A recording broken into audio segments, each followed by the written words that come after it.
In the world of tomorrow, technology doesn't just connect us, it understands us. Imagine networks that think, learn, and adapt, where artificial intelligence and human intelligence work in perfect harmony. Cars that navigate our cities autonomously, making travel safer and more efficient. Healthcare that predicts and prevents illness before it begins, where virtual and physical realities blend seamlessly, creating experiences we once only dreamed of. Fields that harvest themselves, optimizing every drop of water, every grain of seed. This isn't science fiction. This is Europe's vision for the future.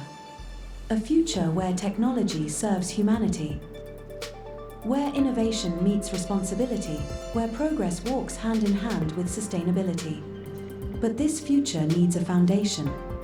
It needs networks that are smarter, faster, and more reliable than anything we've built before. Networks that don't just connect devices, but empower societies. With the goal of advancing 6G research and innovation in Europe, SNS JU brings together all stakeholders to build the needed capabilities for 6G development and deployment. 80 projects received over €500 million of EU funding, Horizon Europe, through SNS JU. The goal is to lead the European industry to leadership in 6G. Europe is leading the revolution in smart networks and services. By leveraging our industrial strengths and advancing next-generation technologies, we safeguard Europe's strategic role in the global 6G value chain and reinforce long-term competitiveness. Through the Smart Networks and Services Joint Undertaking, we're not just imagining this future, we're building it. Join us as we shape tomorrow's connectivity. Today.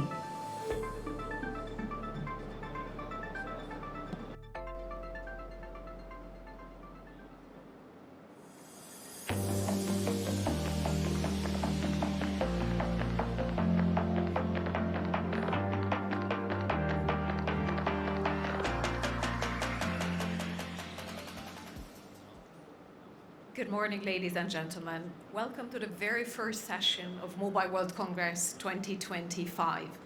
We are not starting with a very light topic. We will be starting with a very important discussion on the future of connectivity, on the key technology trends with regard to network infrastructure, services, the development of ecosystems, new use cases in the service of European society, sovereignty, and the competitiveness of European industrial sectors. The SNS JU is a public-private partnership founded for research and innovation in advanced 5G and 6G technologies. Our two members are the European Commission and the 6G Industry Association, whom I thank for their unwavering support.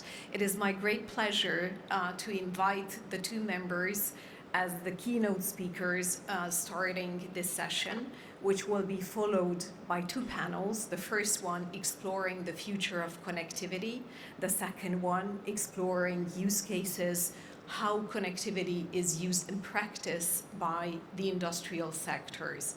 Without any further ado, let me invite first of all Renate Nicolai, the Deputy Director General of DG Connect of the European Commission, as the first keynote speaker, followed by Colin Wilcock, who is the chairman of the 6G Industry Association, the private member of the 6G SNS JU. Thank you very much, and Renate, the floor is yours.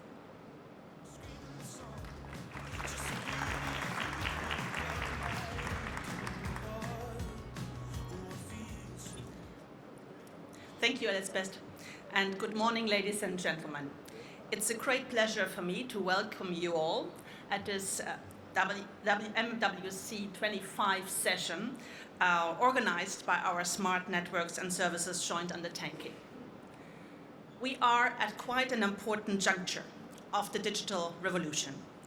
We are seeing the convergence of technological advancements, of regulatory frameworks, of security considerations and investment strategies.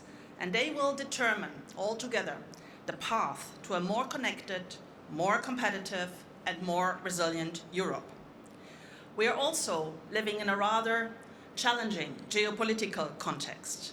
And in this context, it's crucial for Europe to ensure our tech sovereignty and our strategic autonomy in critical sectors, such as AI, cloud, quantum, semiconductors, and of course, advanced connectivity, including 5G and 6G. We need to kind of limit our tech dependence, and we are doing this because we have to catch up. Because today, several advanced technologies originate from outside the EU. We need to change this because this commission that has started a couple of months ago is about innovation, it's about competitiveness, it's about security of Europe. There's an idea to make Europe a leader in AI, in semiconductors, in quantum, in advanced connectivity, but also in defense and space, an important topic, especially these days.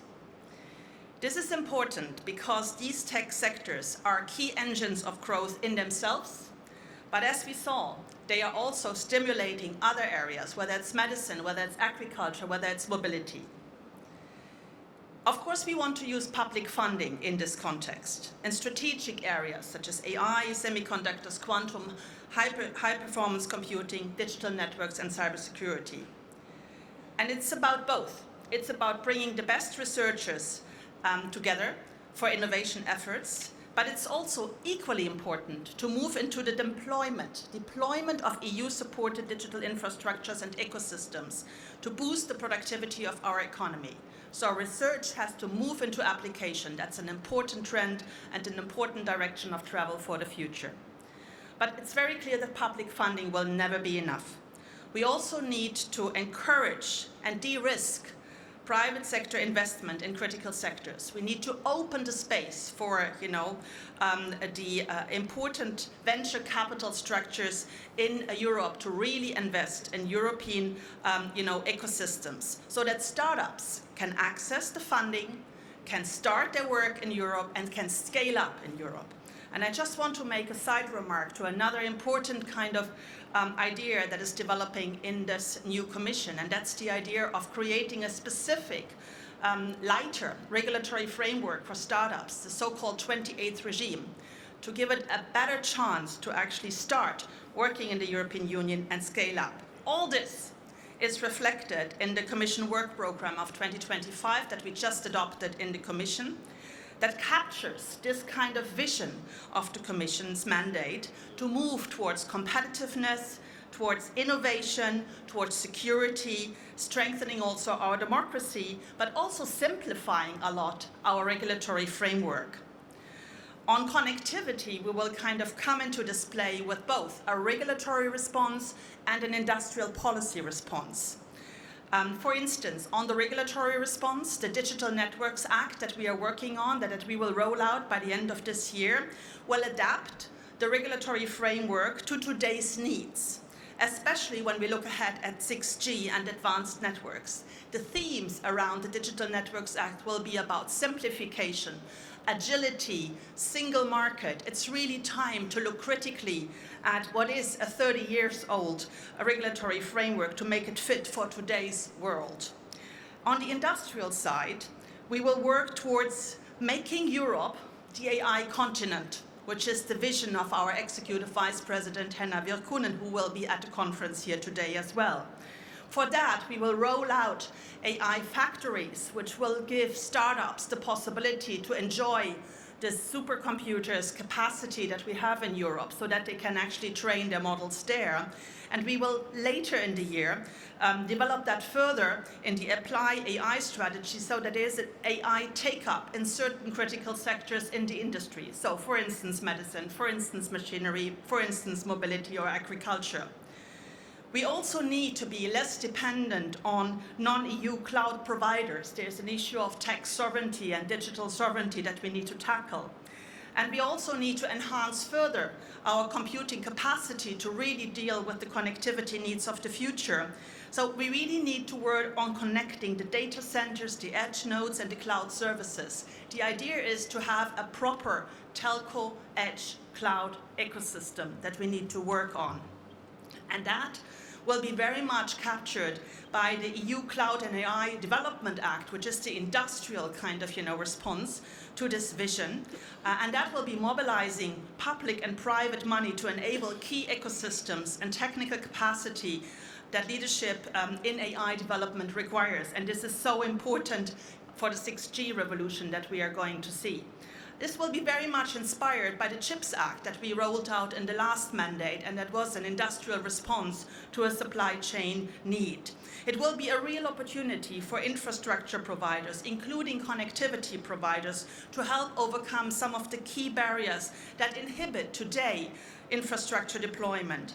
Improving and promoting the deployment of digital infrastructure is vital and will require also a better coordination between the European level and the member states level, really united in a kind of a single market narrative and excellence centers in the single market, very much what was deployed in the context of the CHIPS Act. It will also require close cooperation with vertical industries to adapt the infrastructure to be deployed for their business needs. Connectivity, as we know, is the backbone of our digital economy, of our digital revolution, and can and should enable innovation. We are every year reporting on our digital decade targets that we have given ourselves for 2030, and unfortunately, we're not yet there. When it comes to, fast connectivity for households, we're half the way there. When it comes to high quality 5G coverage, we are half the way there. So we really have to kind of, change gear, move faster to meet our 2030 targets, which are not only a nice to have, but a must have for our competitiveness of the future. That means huge investment that we need to kind of open with a vision for Europe's competitiveness so that there is an interest in investing in Europe. We want to prepare the AI, we want to prepare for AI to become the game changer in driving the future competitiveness, and the emergence of 6G will further, the computing and the cloud and the data kind of convergence, because 6G will enhance the capabilities of data infrastructures, and we will be able to support highly sophisticated AI systems, extended reality experience, and advanced wireless brain-computer interfaces. For that, we really need to kind of bring this all together. The Smart Networks and Services Joint Undertaking, the reason why we're here today, is at the moment the instrument that we have to bring together the key connectivity stakeholders to develop together the 6G technology standards and test beds, sandboxes. It has also a key role to play in addressing the telco cloud computing convergence. I want to applaud the work of the joint undertaking SNS with the good results, the 80 projects, the 500 million invested, because it's really moving us in the right direction. Industry leaders, regulators, researchers, and policymakers must continue to work together to address the challenges and the opportunities that lie ahead. It's really a time to act. There is no time to lose. We must make the necessary investments in research and development to ensure that Europe has its role and is at the forefront of technological advancements. And that will be important to ensure also that with what we do in the future, it's all coherent with what we have already started doing in this SNS, so that it becomes a coherent policy response from the EU. So I thank you for your efforts. I thank you for your cooperation for the project. I wish you a very good debate here today. And again, I think we are sharing the same direction of travel. We just need to act with determination. Thank you so much.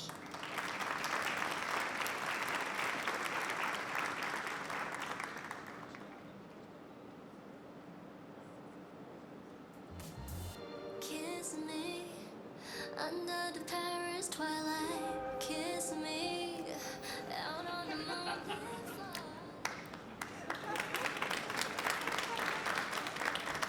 Good morning. Thank you everyone for getting out of bed so early to be here.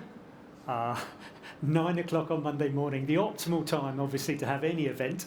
I wondered if we were going to fill the room up, but I see we haven't just filled up all the chairs. We have many people at the back, and I think this just goes to show how interesting this area is and how very timely the message from the European Commission is that this is a central area, not just for teenagers with smartphones playing games, but as a underpinning technology for digitizing many, many industries, if not all industries. And as such, it is vital, and it's great to see everyone here so early seeing also this interest. Okay, what I wanted to do, because it's meant to be an SNS JU session, I thought I would speak a little bit about the programme. Just sort of give a snapshot, sort of try and understand where we are there.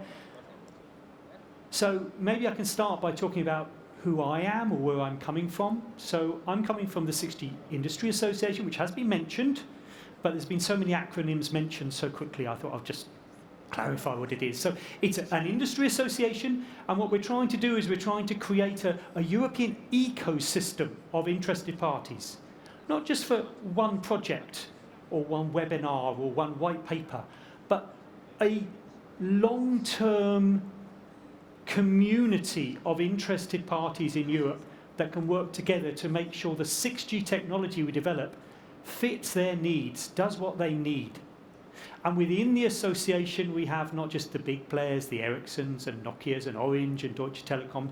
We have the universities, we have the research institutes, we have many of the verticals, Airbus and other people who are wanting to use this technology beyond purely telecoms. So that's where I'm coming from. I have the pleasure, I think it's a pleasure, being the chairman of the board of the 6GIA.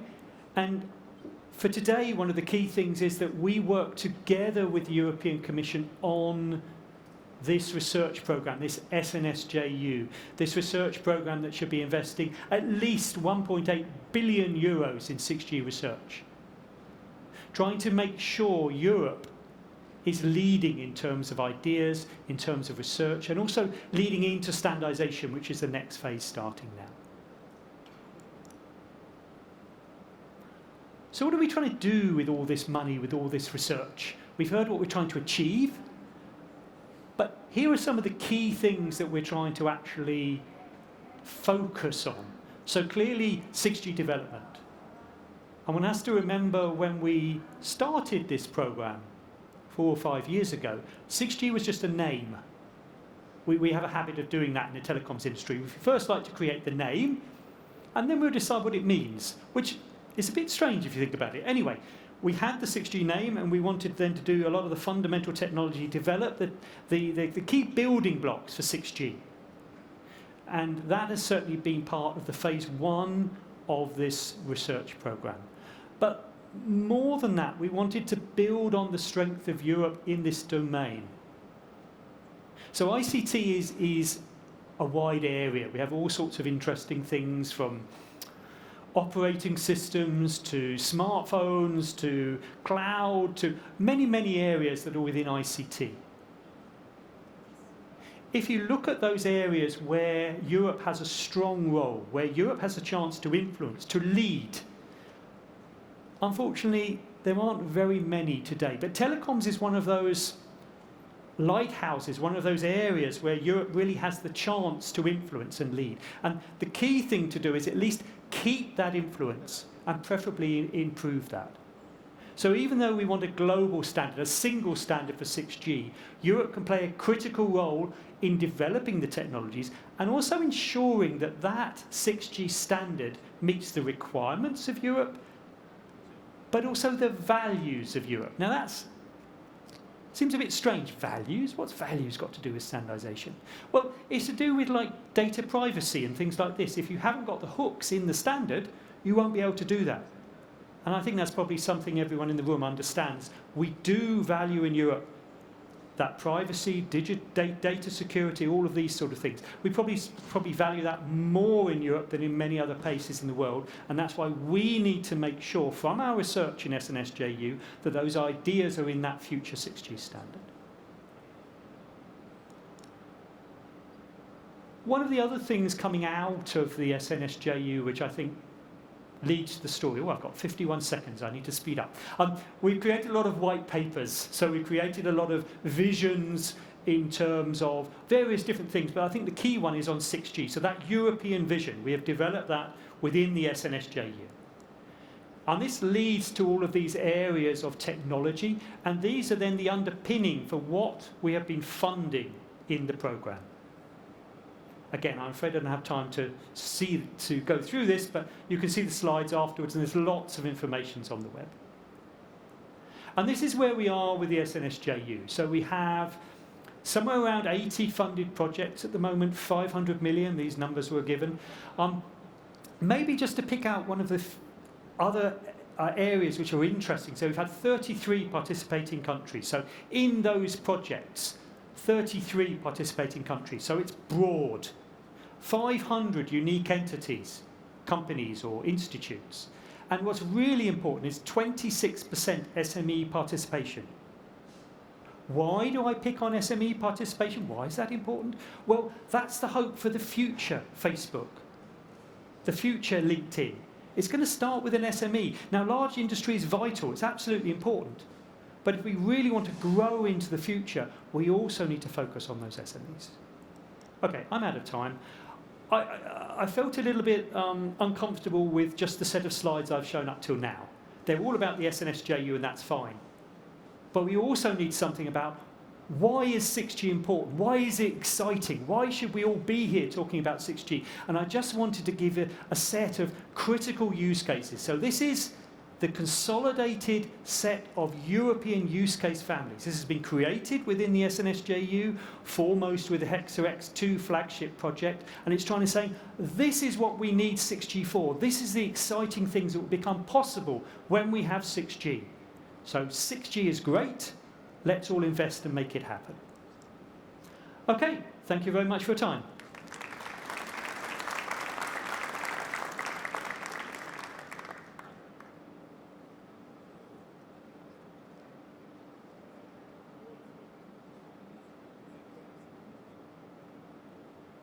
Thank you very much, Renata. Thank you very much, Colin, for your inspiring opening keynotes.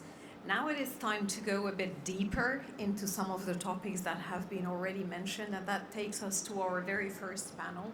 And I would like to invite the panelists to join me on stage. So we will start with discussing future connectivity, really the concept of connected collaborative computing networks that has already been introduced by Renata by referencing the white paper of the European Commission, and we will dig in with industry leaders to what this means, what the business opportunities are, what the challenges are.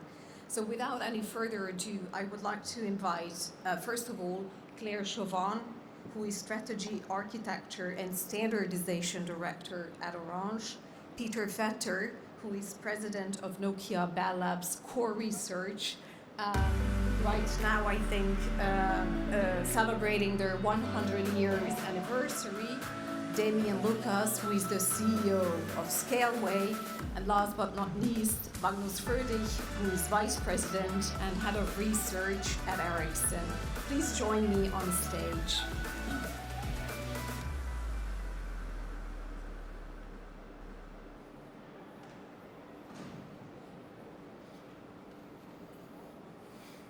We have heard already a lot about some of the key challenges and ambitions that the European Union is facing.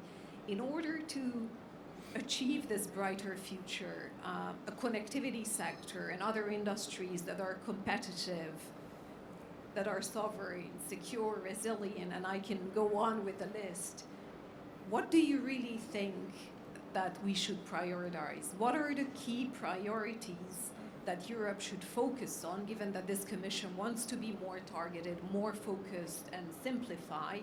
What are the key priorities from your perspective that Europe should focus on in order to have a digital industry and digitally enabled industries that are globally competitive and which have a clear part in the global digital ecosystem? Maybe Claire, we should start with you. Yes, thank you, Elizabeth. Thank you, first of all, for welcoming us. I think it's a good opportunity for the industry to give their views on what's going on in Europe as well.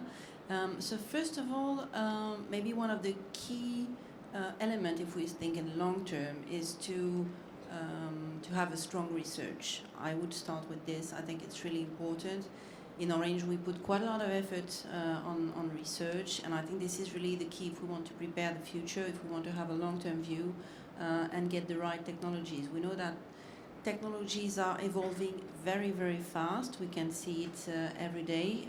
It's sometimes a bit hard to run after the technology, and we see that the way we operators deploy, build, operate our networks will be drastically different in the coming years. I'm not talking about AI, but everybody has this in mind. So things are going to evolve very fast, and we need to keep the pace in Europe. We need to be competitive, and we need to be prepared for the future. So first of all the initiatives that support research are very good for us.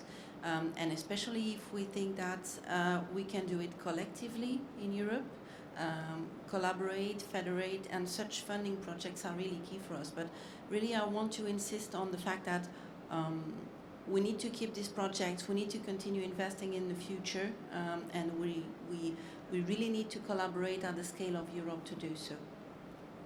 Thank you. Damien, would you like to go next? Yes, so, I mean, obviously, if we want that strong ecosystem, we need to remove all the different dependencies that we have in this different stack. In Europe, we're lacking chipsets. We're definitely lacking chipsets. We're fully dependent on the AMDs, the NVIDIAs, and the others. We need to be much stronger in that industry. We need to be stronger in the hardware industry as well. We have very little European IT server builders, manufacturers. We are still very dependent on the HPs, the Supermicros, the Dell, and the others. This is another very strong dependency that we need to lower. We need also, and we have good solutions, Skyway is one of it, but we need strong cloud industry. We need strong cloud players in Europe, because a lot of the innovation, in order to build new software, in order to build new application, we need the cloud infrastructure. And at the moment, we are relying way too much on the AWS, the GCPs, and the Azures of this world. If we want a strong industry, we need that strong position. And last but not least, and it's probably obvious as of today, but we need a strong AI industry, a strong AI ecosystem. And we have a great opportunity there. There are a lot of AI startups. There are a lot of AI researchers. There is already a huge AI infrastructure in Europe, but we need to continue to build this infrastructure. We need to make sure that we have the right regulation to be able to deploy AI securely without having too much barriers to deploy quickly AI in Europe. I think those are really the three key messages that I believe will help a lot. Thank you. Peter, would you like to go next? Okay, so Renato used the word catch-up. I think I'd rather play from our strength. So catch-up means, yeah, there are the big five in the United States that have access to all the data and all the compute capabilities. But a lot of the data is generated inside enterprises. A lot of the data stays within the private networks. And so in vertical industries, rather than focus on those most general AI models, for many solutions, you don't need that general model. You need very specialized models in verticals, in car manufacturing, in air industry, in transportation, and leverage those strengths, generate those networks. And then the other strength is networking. So we talk about a network cloud continuum, where you have the ability to connect multiple clouds, whether it's a private data center cloud, whether it's a public cloud, whether it's a CSP cloud, and have that networked and have that treated as one continuum, so that you have a marketplace where multiple parties can collaborate. And so a focus is there, enable that marketplace and enable that platform. Thank you. Magnus. Yes, I of course agree with that we need more the mid and long-term research, of course, and in order to improve and be leading more long-term. But I think this, to take advantage of digitalization, I think we need to start here and now. And in order to get this to work, I also think you can look vertical by vertical.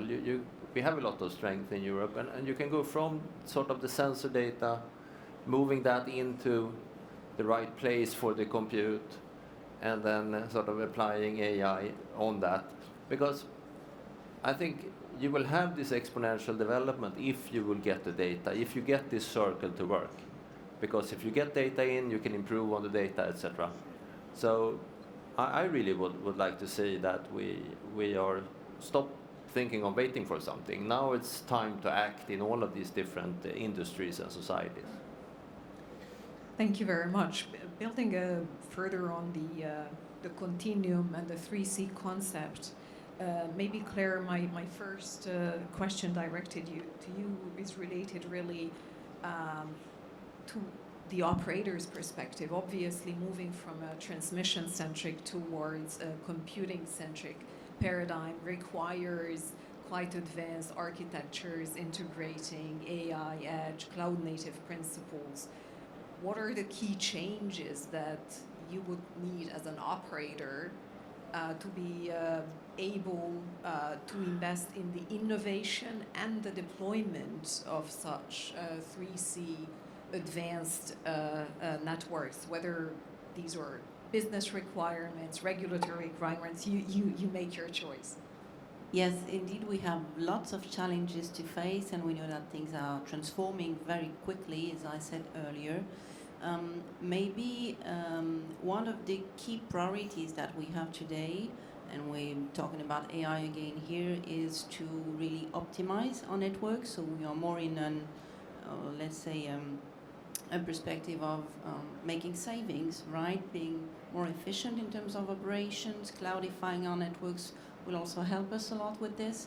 So we are really in this automation phase where we're trying to capture more efficiency in our network. The step that we miss maybe to invest further is really to understand which additional value, which additional business it will bring to operator. We have in front of us quite heavy CapEx potential investment. We would prefer to have a smooth evolution, and this is really the message that we're bringing on 6G. We'll come to this, I think, right after. That we don't want to start everything from scratch at one point in time, but really want to bring continuous evolution into what we are doing in our networks, which means more software-oriented evolutions, which means also having cloudified networks, which is not really the case today. So we have to go into this transformation. What I believe is that in terms of support from the European Commission, probably we need to be able to experiment a bit more on this business orientation and value topics that I mentioned, about how to operationalize optimization and automation. I think we have a path. I think we know where we're going. Maybe we'll get more savings than we expected, maybe more operational gains than we expected, but I think we know where we're going. On the business side, it's much more unclear what are the opportunities, and as you know, we cannot expect to have one or two use cases and know exactly what our customers will expect. It doesn't work like this when you have to invest in infrastructures. You do it in the long term, and customer will discover services along the side. You know, use cases will emerge along the years. So we cannot just wait for the right business case, you know, before we start investing. This is not possible. So what would be very useful, I think, is to be able indeed to experiment, not only between telco operators and vendors, but also with other players of the industry, as Colin mentioned earlier. I think we need to work with automotive, we need to work with lots of different industries, that would be very helpful to experiment new use cases, and maybe large-scale pilots would make sense at the scale of Europe, because of course at the scale of Europe we have to work between operators, we have to federate, we have to collaborate really. So this direction would be very helpful, I think, to progressively put in place new cases and services. Thank you very much, Claire. Building a little bit on your previous point, Damien, as to what is missing in Europe. Clearly, we don't have hyperscalers in Europe. So, what do you think? How can European cloud providers scale up and actually compete with the hyperscalers? And what do you see as kind of the key barriers for kind of closer collaboration and more ecosystem building between cloud providers, telco providers, or indeed possibly other sectors? What could help from a European perspective to remove these barriers? There's actually two questions. How do we scale? How do we compete? Scaling, and that's very important because, I mean, back on what you just said, we need to accelerate the cloudification of the network. In order to do so, we need strong cloud providers. So how do we scale? The business model of a cloud provider is very simple. This is software to orchestrate and mutualize resources. So if you build your software right, it scales. That's easy to say, but actually this is the rule. If you build it right, the software scales. What doesn't scale is the infrastructure layer. So actually, as a cloud provider, if you want to scale, you need to deploy thousands, tens of thousands, hundreds of thousands, millions of servers. So you need servers, and we're back to the question. We need hardware providers. We need to be prioritized on the deliveries. And we know that this is a geopolitical question. We need access to the CPUs, the GPUs, RAM, etc., all those critical components that makes the servers. And obviously that costs a lot. So we need money. So we need to find a way to finance all those cloud providers so that they can actually continue to invest a lot in the infrastructure. So, hardware, chipset, money, software. This is what we need to scale. Now, how do we manage to compete? Let's be clear. If you look at the current ecosystem of products in AWS, Azure, or GCP, this is very, very, very large. And there is no way we can catch up quickly on this industry without leveraging open source. I'm a big fan of open source, and I think open source is one of the key drivers, one of the key enablers in order to be able to compete against those hyperscalers. The right use of open source gives us a shortcut to providing the right product portfolio. And again, this is especially true in terms of AI. Let's make sure that we have the right AI software portfolio so that we can enable all that. And we know that the demand of AI software is just booming at the moment. Thank you very much. Now turning to Europe's leading technology providers. Magnus, if technology providers, vendors would like to tap into the 3C concept and the convergence trend, what are the main innovation and investment frameworks that you would need in order to lead in the 3C area? And also connected, given that we are speaking also about 6G, not only 3Cs, what are the basics you think we need to solve first with regard to 6G so that it works for everyone? It works for operators, it works for technology vendors, works for society.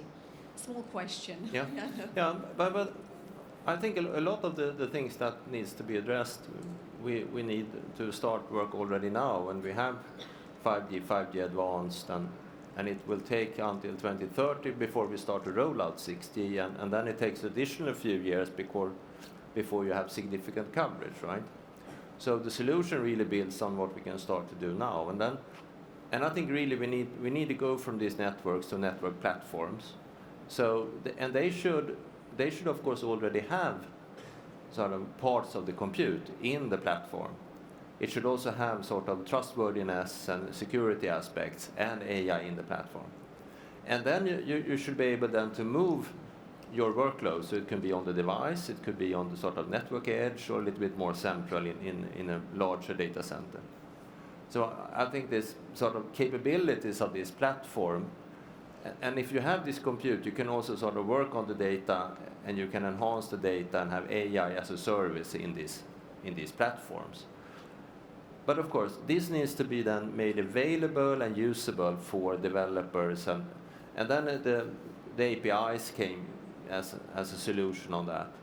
So we would like to make this network platform more easy to work with, and exposing, of course, the user data, but all of this other data out of the networks as well. And here we have, on the 6G time frame, we also have sensing, etc. So that will be even more rich, right? So I think the richness of that, and then also the programmability of these networks, so you can get sort of the characteristics you are looking for your application. Sometimes you would like to have a timestamp, sometimes you would like to have the location, sometimes you would like to have a trained AI model of that object or something. So I think we can enhance the values out of these platforms. And that's key, because we really need to get the income to the industry, right? The revenues. Otherwise, we will not be able to move forward. So in a way, the most important for 6G success is that we get the 5G Advanced to really kick in, right? So I think that's my main message here, really. Thank you very much. Moving on to Peter, I think the same question applies to you. So what are really the fundamentals? What are the basics to get right? But also, I think, taking it a step further, what do we need to do in order to ensure that Europe doesn't get locked into foreign systems and we stand on our 2 feet when it comes to technology in a very globalized kind of digital world? Okay, so to build on what Magnus said, 6G is indeed going to be the network technology for the next decade, 2030 till 2040, and so the standardization starts now with what we call the day one capabilities that will be a framework for innovation for the next decade to come and to build on. There's a bit of skepticism in the industry. Do we really need a 6G? I say absolutely, because you want a new generation where you can use AI to the fullest. And that's the main reason why we want a next generation network.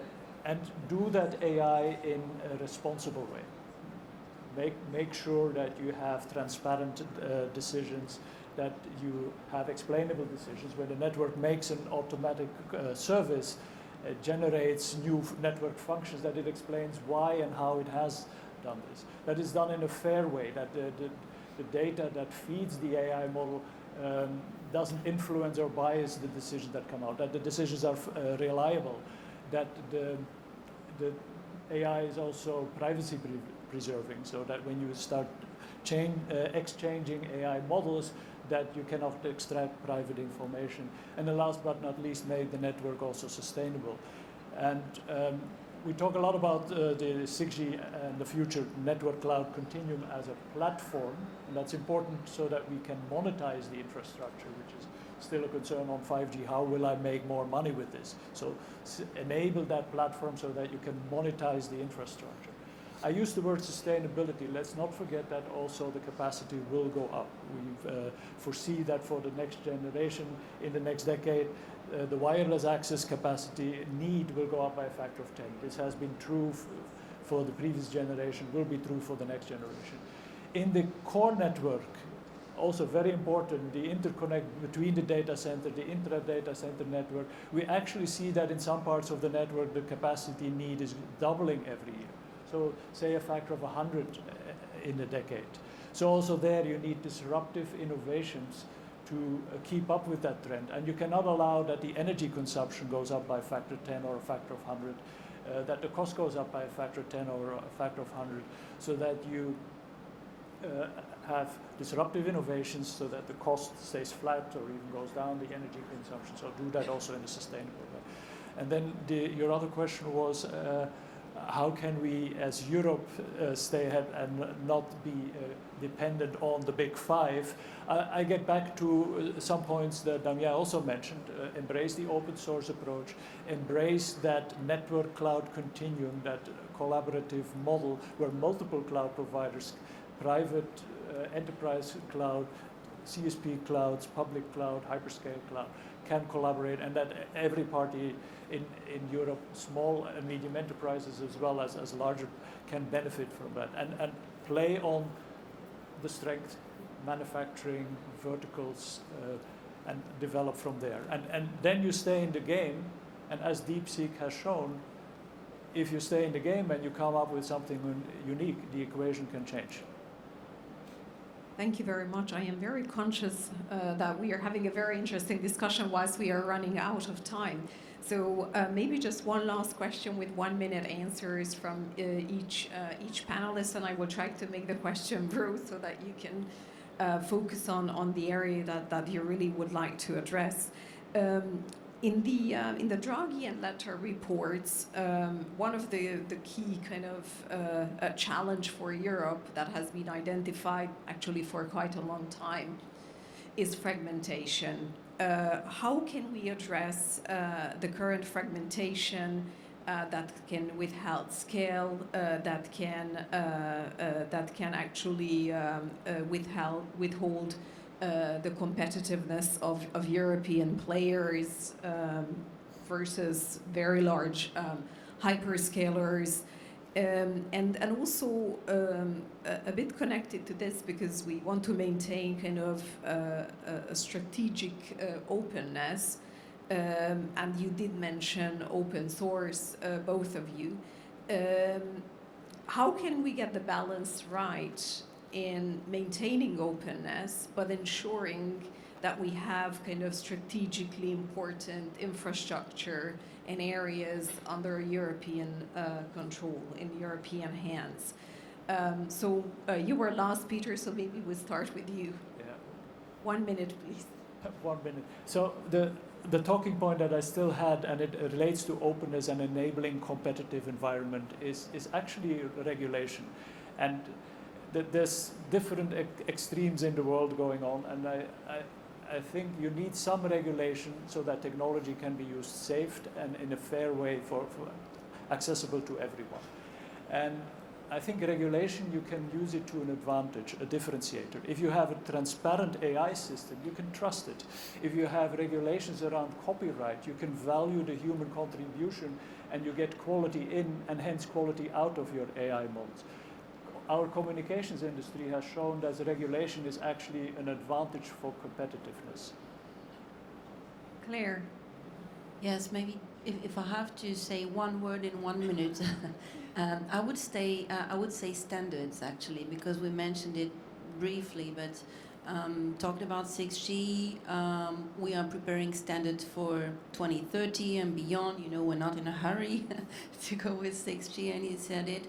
Anyway, what I think is that we have to take advantage of the evolution of technology. Preparing standards take time, and the time of standards and the time technology evolves is not really compatible. So openness is probably the word we need to keep when talking about standards. We need standards because we need them in Europe. This will drive the market, but we also need them to be adaptable in order that everything we're going to do in the coming years, introducing AI in our networks, will be possible on 6G, compatible with what evolves. So we need this smooth evolution. And I think, from our perspective, that the European Commission is very strong at helping us in the research area, maybe a bit less in the standards area. So that would be my suggestion, maybe to support a bit more standardization activity and push for openness, really, in Europe. And maybe just one last point, because I agree with what you said in terms of regulation. we complain a lot about the European regulation, but there are also many cases when I think it protects us in a way, and that's very important. And I think a few areas of focus, especially around sustainability, environmental impact, are very strong in Europe, and we need that. Another point to comment on what you said, I think the European regulation around data is very strong as well. And as a European citizen, I'm very proud of GDPR. And if you look at the geopolitical situation, the US have a very different approach to the way data should be secured. China has another approach with regards to manipulation of the data, etc., etc. So Europe mainly agrees on data security. Now the question is, how do we end up with a strong standard with how do we protect the data? Is it okay to put sensitive data on the public cloud? Is it okay to put is it okay to put sensitive data in a US public cloud, in a Chinese public cloud, in a European public cloud? And unfortunately, at the moment, we are heading towards a very weak EUCS standards for all those questions. And I think we need courage, and we need to take decisions that are related to this criticity of the data in order to have a very strong EUCS standard to protect our data. Because if we actually give up on this, it means we're going to give up on all the regulation of the data. If we provide the data, if we are okay to host the data on cloud providers that do not follow the regulation of Europe, there's a bug. So that's my main concern at the moment. Thank you. Magnus, the last words of this panel are yours. I really think it was good messages here from the Commission on simplifying rules, etc., and enabled for startups to scale faster. I think we really need to look at how we can scale faster. And in order to do that, I think we need to work with test beds or pre-commercial. We need to have regulatory sandboxes. We really need to do things, right? And when you do that, you learn. And by then adjusting, I think we can find a faster way forward. And that's my main concern, that we are not scaling fast enough. Thank you very much. A big applause to our first panelists. Thank you very much for joining me on stage. And I would like to invite the second panel to join me on stage to continue the discussion. The second panel will address the use of digital infrastructure. So really, digital infrastructure in practice, and what are the key use cases for Europe's industrial competitiveness. I would like to invite the three panelists of this panel to join me on stage. First of all, Catalina Grimaldi-Falco, who is the Deputy Director General of the Port of Barcelona, Quentin van der Heer, VP Engineering of Airbus Defence and Space, and Maxime Flamand, the CTO of the 5G Automotive Association. Thank you very much for joining. This commission has put, I think, one of its flagship initiatives on European competitiveness and really the competitiveness of European industries. And of course, for this, the digitalization process is key, and ecosystem building between connectivity, cloud providers, and the vertical industries is key, but it's easier said than done. So first of all, let me ask you a more generic question about the role of 5G and 6G, or perhaps even other advanced technologies, and the role that they play in the transformation of the businesses that you're leading. How do you see the digital transformation, and what are the key technologies enabling it?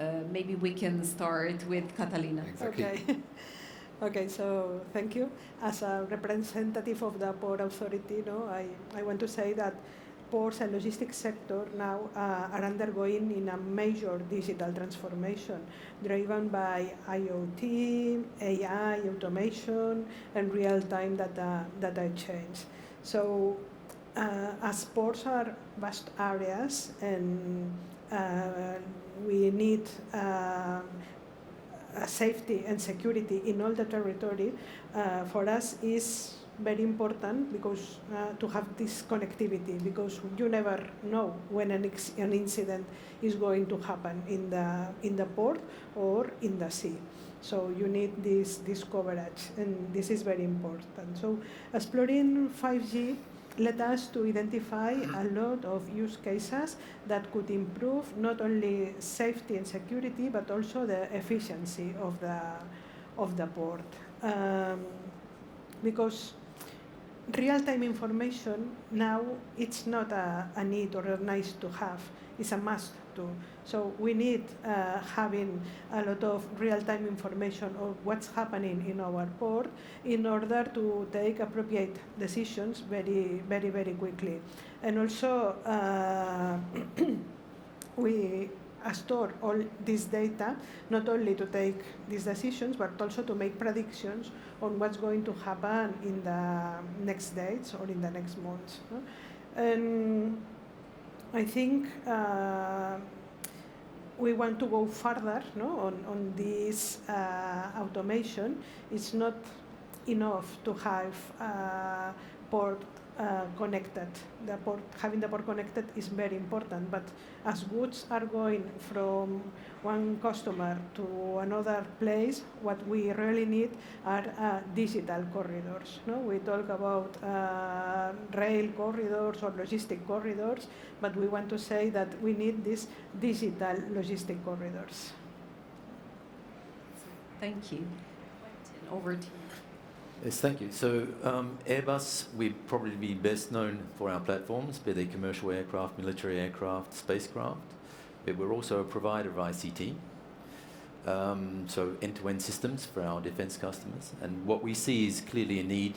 We see it everywhere in terms of interoperability, obviously greater bandwidth, lower latency, mobility. So all of these things that we're seeing in other sectors, we're also seeing this in the defense sector.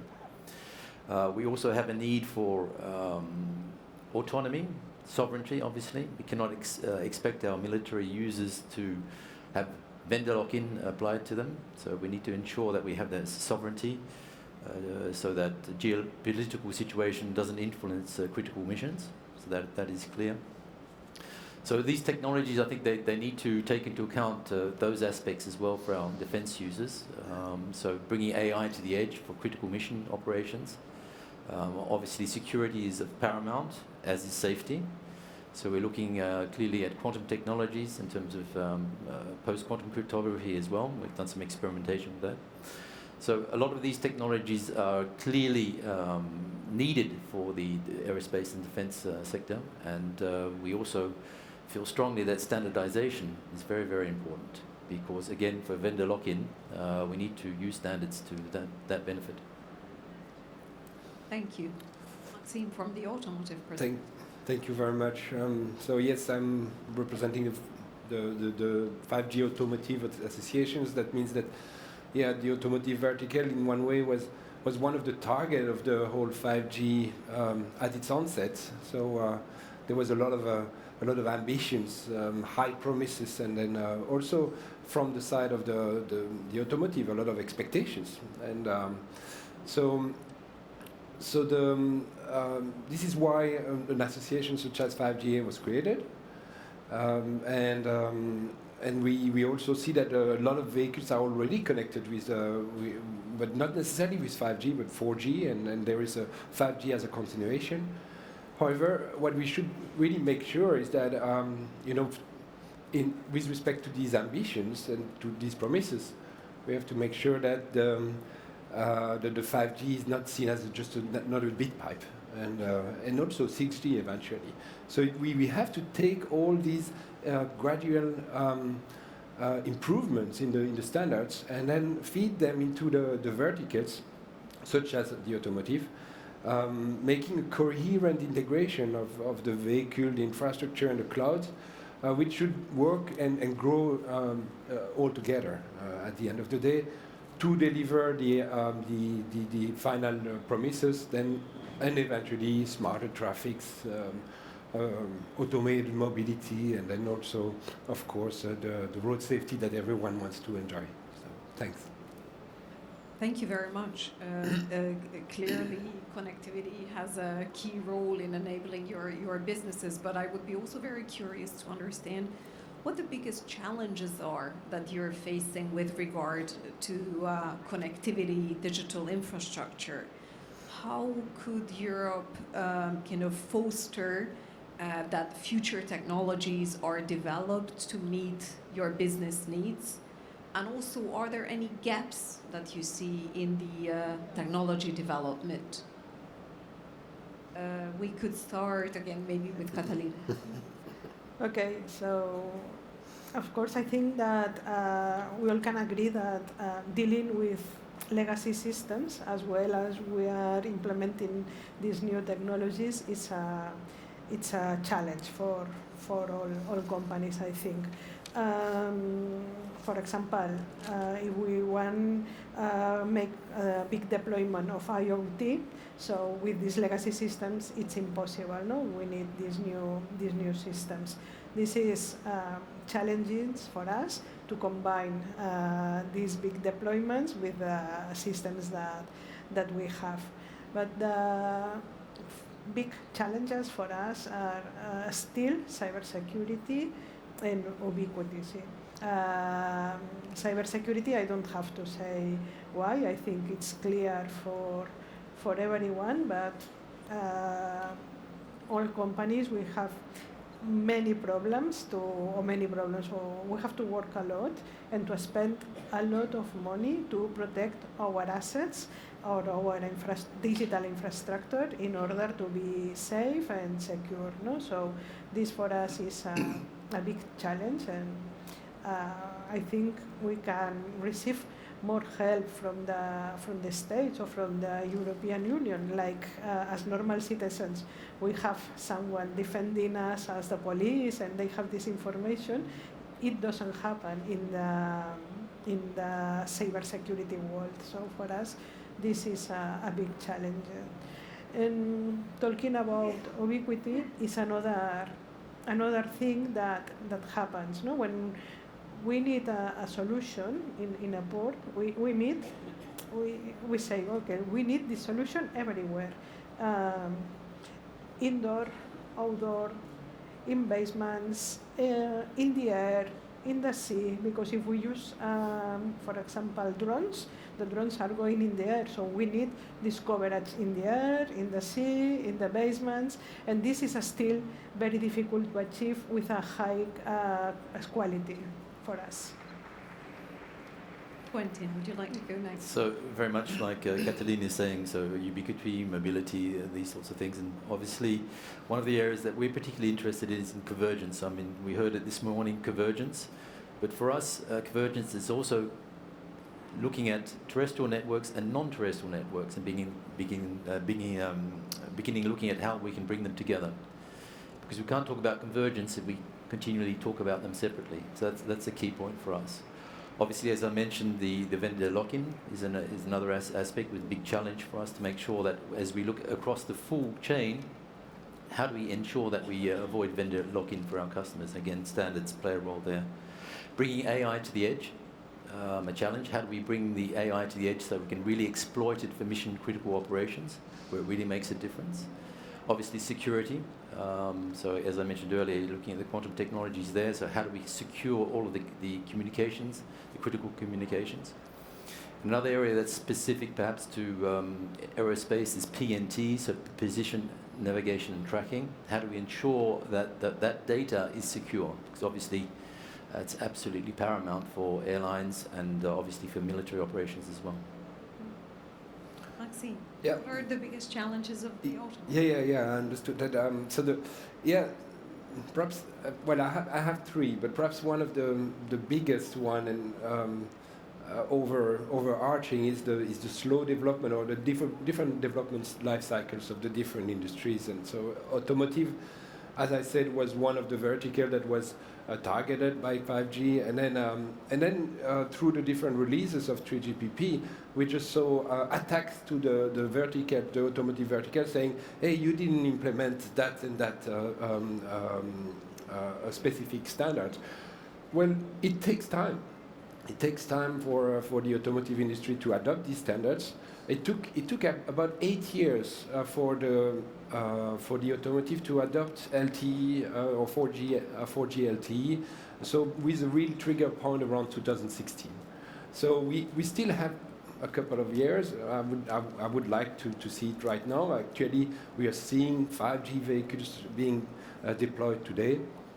So I wouldn't give up hope on that side.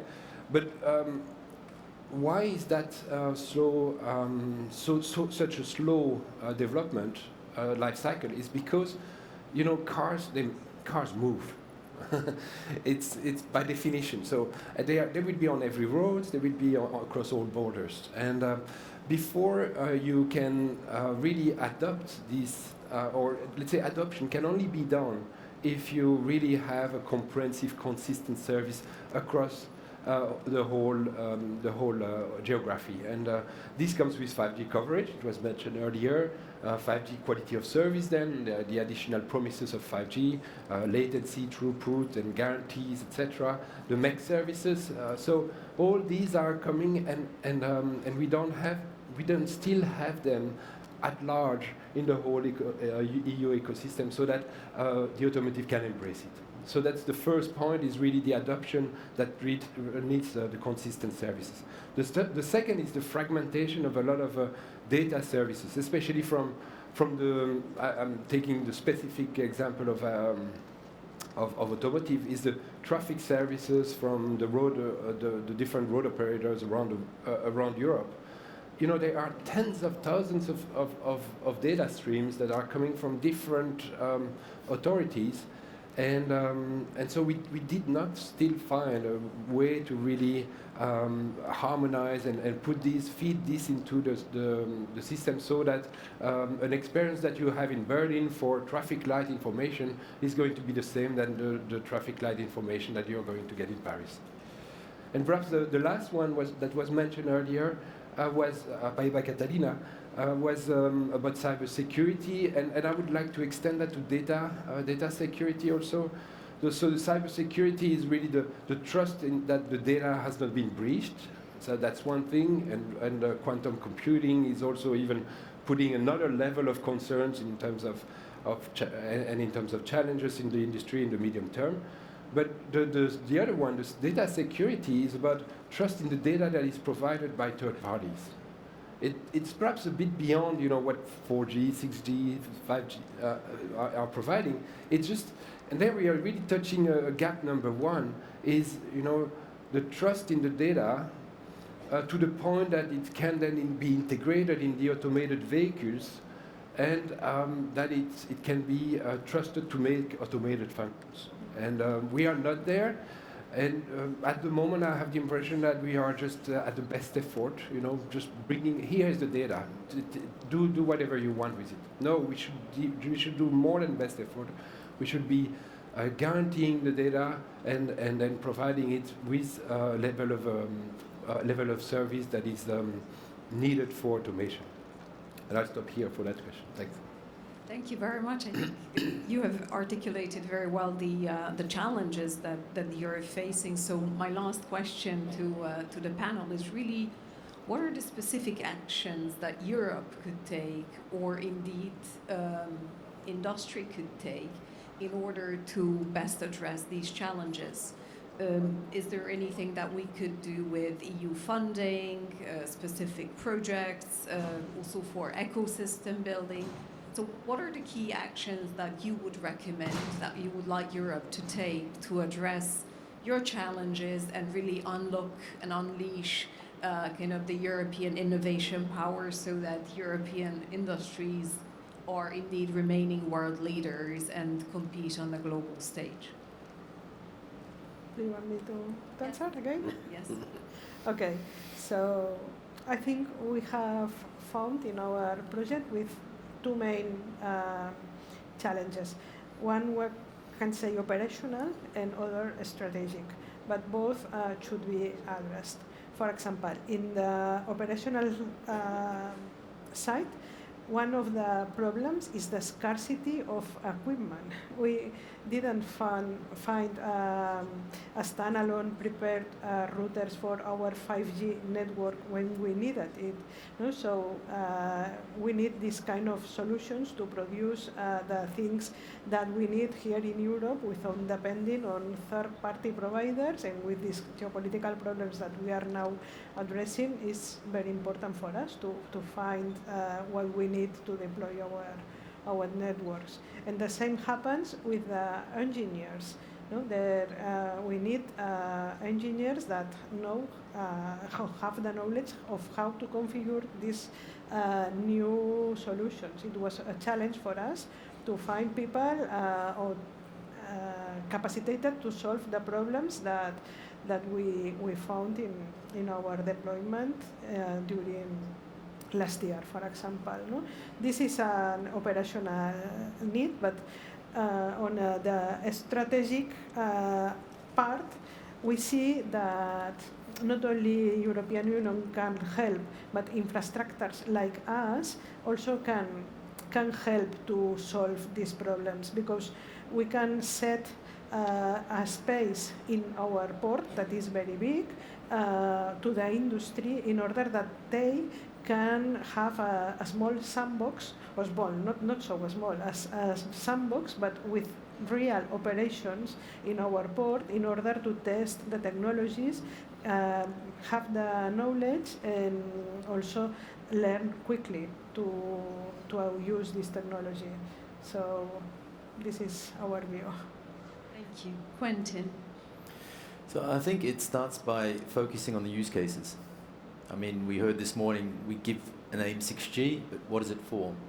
So I think Europe needs to think about what are the key use cases for defense and space in my particular area, and obviously in automotive and in port and transport. Understand those use cases, and also understand the constraints that are inherent to a particular domain. For example, if you want to put a G-node bead on a satellite, that requires a bit of thought. It's not something you can do without really considering the use cases and the constraints. I think that's very important. I think Europe also needs to support us in establishing trials across Europe, also looking at the strategic partners, looking at the different elements of the chain to make sure that we have all of those elements, and if we don't, how do we partner and how do we ensure that we have the autonomy with regard to all those strategic elements. And I think also infrastructure, so a cloud-based infrastructure that allows us to collaborate more, so that we can bring all these stakeholders together to jointly work together, and that will foster innovation and allow us to develop those elements that we need for 6G. And obviously supporting standards, because again, we cannot afford to be locked in to specific vendors. We talked about the five big ones earlier on, and obviously for defense and space, that's particularly a concern. So we need to ensure that Europe supports us in making sure that we can obtain that autonomy and also pushing standards in that direction.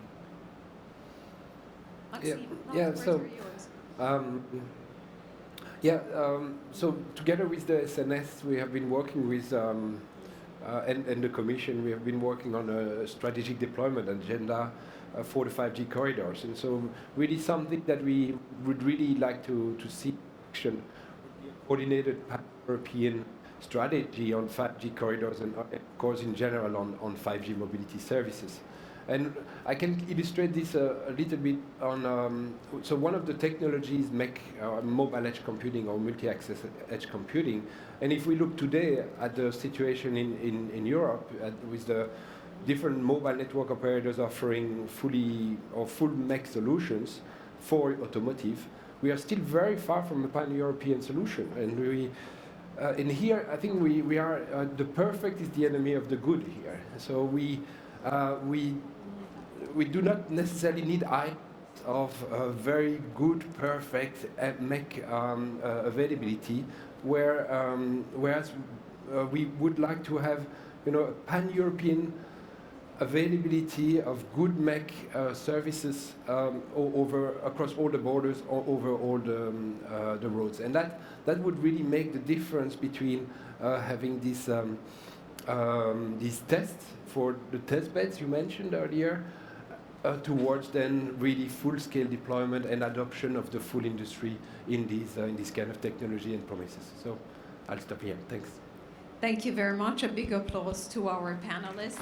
Thank you very much for your invaluable insights. And after our two very interesting panels, I think that we have completely run out of time, so we will have to close. So allow me, please, to just say a few words of closing. First of all, we have been discussing, I think, a lot about challenges, a lot about opportunity. But with my next slide, or maybe the clicker is actually here, I would just like to illustrate the size of the opportunity. This is some data from McKinsey research, which actually shows kind of a trajectory of how the global economy will develop by 2030, which is also coincidentally the target date for developing the 6G technology and the pre-commercial 6G systems. What I would really like to highlight is that if we are targeting European competitiveness, European growth, a lot of it will actually be in the digital sphere. The digital economy, is projected to double in size by 2030 and take a much larger part of the global economy than it does today. So this is kind of the size of the opportunity that we should actually achieve by overcoming some of the challenges. A lot of research, as has been mentioned, is already taking place to enable European players, European ecosystems, to take a good part of that pie that I have showed before. This is a quick overview of our ongoing projects and our phased approach up to 2030. I would also like to invite you to have a real good look at the innovations that are funded from European taxpayers' money from Horizon Europe.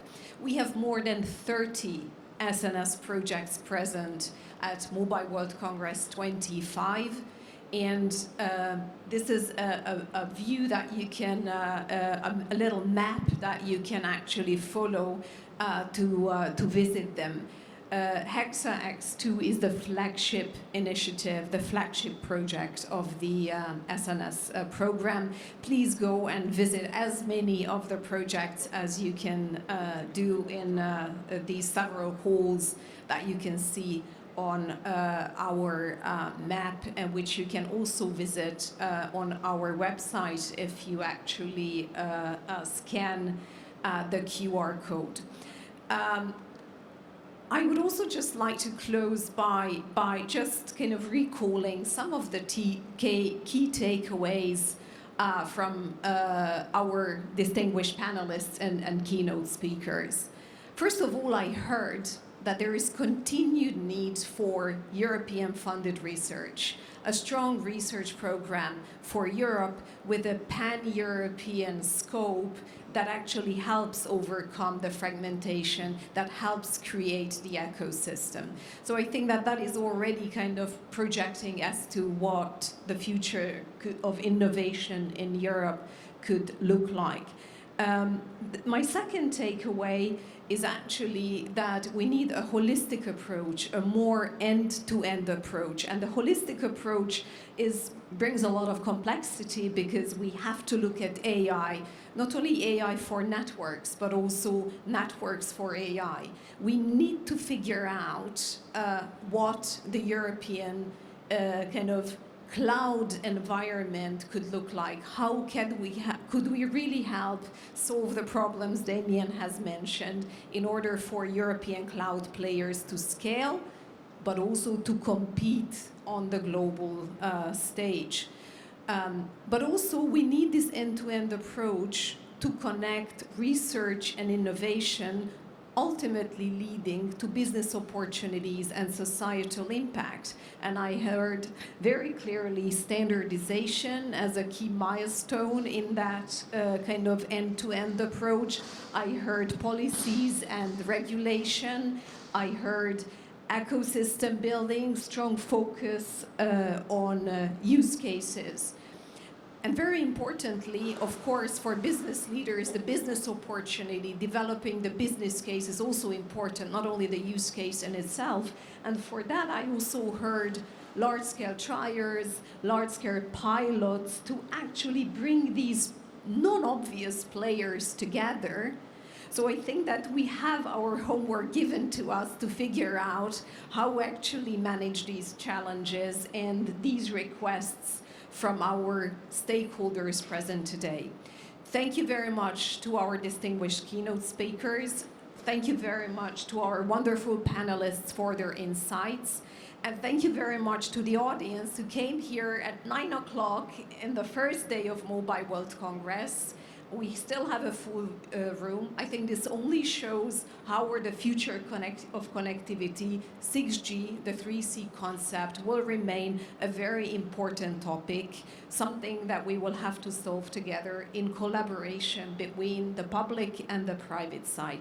Thank you very much for your attention. Please visit our projects and enjoy Mobile World Congress 2025. Thank you.